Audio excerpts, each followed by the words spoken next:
नमस्कार प्रेक्षकांनो, मालिकेच्या पुढील भागामध्ये आपल्याला पाहायला मिळणार आहे की राजू जी आहे ती पुण्यावरून येत आहे. घरात सूर्या सगळेजण जाम खुश झालेले आहेत. सगळ्यांना खूप आनंद होत असतो.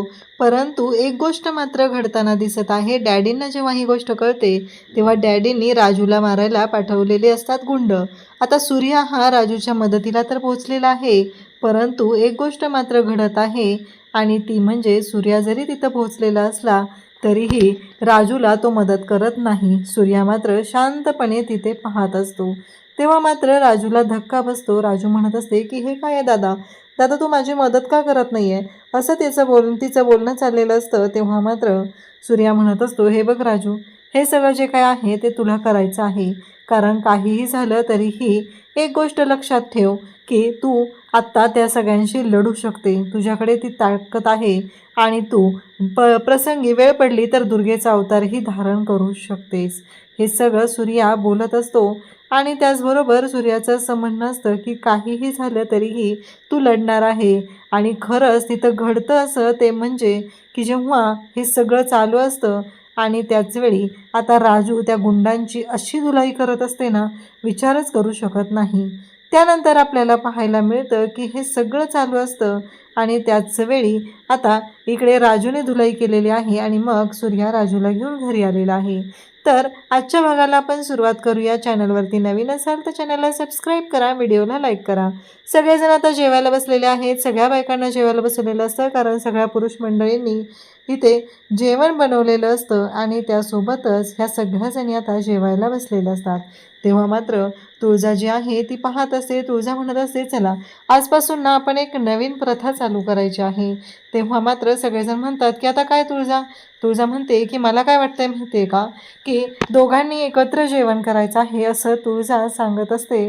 आणि तेव्हा मात्र सगळेजण म्हणत असतात की चालेल. आणि शत्रू तर तयार होतो, परंतु या गोष्टीचा राग आलेला असतो तो म्हणजे इकडे तेजूला ही गोष्ट अजिबात आवडत नसते. तेजूचं असं म्हणणं असतं की नाही, काही झालं तरीही मला हे मान्य नाही, असं तेजूचं बोलणं चाललेलं असतं.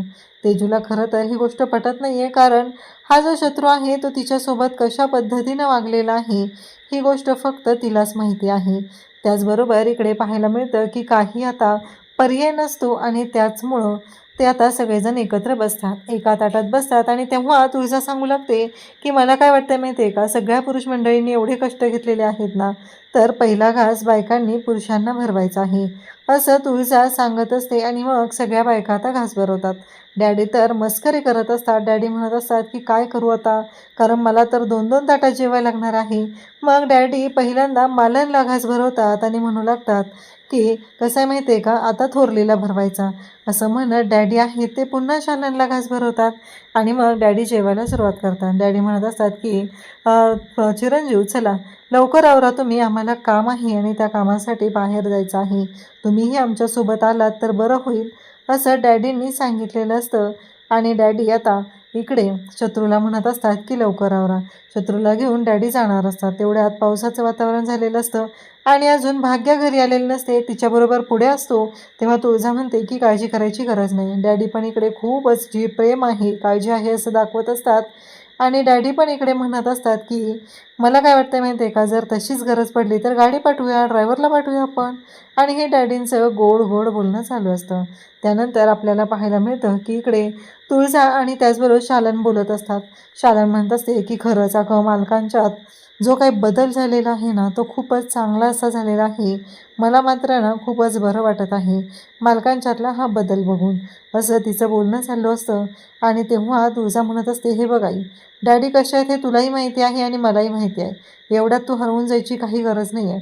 डॅडींमधला बदल जरी झालेला असला तरीही उद्या त्यांच्यामध्ये काय बदल होऊ शकतो याचा विचार तू कर. तेव्हा इकडे शालनला राग येतो. तुळजा म्हणत असते, तुला नाही माहिती आई, डॅडी कितीही बदललेले असले तरीही आपण त्यांना ओळखत आहे आणि माझ्यापेक्षा जास्त तर तू ओळखत आहे, त्यामुळंच मी तुला सल्ला देत आहे. पुन्हा शालनला राग येतो. शालन म्हणते की नाही तुझा तू चुकतेस, तुला नाही कळत आहे, कारण काही झालं तरी मालकांमध्ये जो बदल झालेला आहे ना तो खरंच खूप भारी झालेला आहे. आम्हाला सगळ्यांना तो बदल हवासा वाटत आहे. आता पहिल्यांदा मला असं वाटतंय की घरी गेलो पाहिजे, असं इकडे शालन बोलत असते. परंतु तुझंच असं म्हणणं असतं की एवढं हरवून जाऊ नकोस. डॅडींच्या बाबतीत एवढं हरवून जायची काहीच गरज नाही आई. डॅडी कसे आहेत ते तुला चांगलंच माहिती आहे. आणि त्यानंतर इकडे पाहायला मिळतं की आता सूर्या घरी येतो. कारण शालनला आता तुळजाने सगळं सांगितलेलं असतं की ही जी प्रॉपर्टी आहे, हे सगळं घर जमीन सगळं आहे ते सूर्याचं आहे आणि डॅडींनी ते लुबाडलेलं आहे.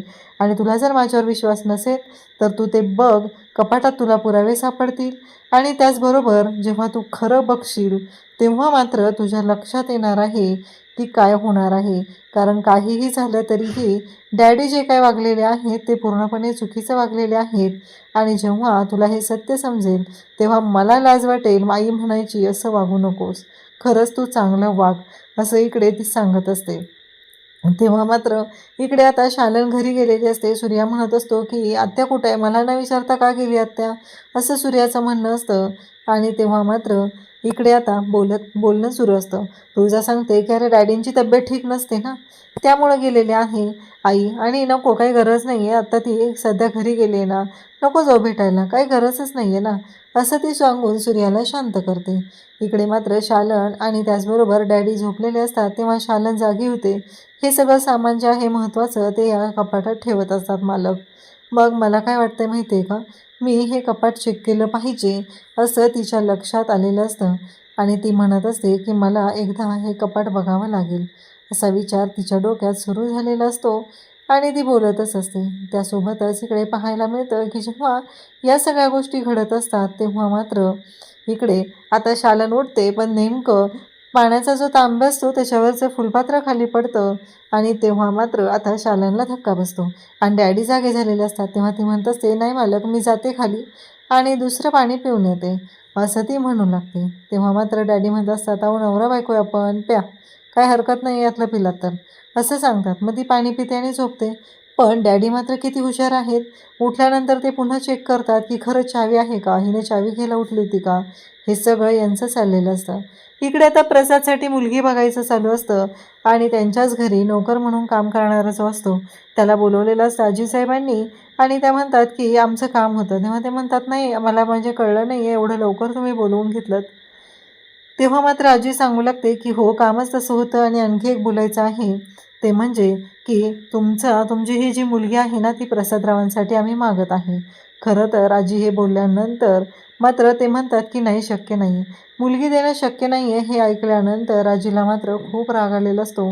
आजी म्हणत असते की काय चाललं आहे हे सगळं, म्हणजे मला कळतच नाही आहे तुमचं बोलणं काय चाललं आहे. एक गोष्ट लक्षात ठेव, काहीही झालं तरी जगणं मुश्किल करेल आणि गावात कुठेही काम मिळणार नाही याची काळजी घेईल. कारण आमच्या घरची ती सून होणार आहे. आणि त्याचबरोबर प्रसादरावांच्या अंगात सर्णबतांचं रक्त आहे, असं म्हणत असते आणि धमकी देते.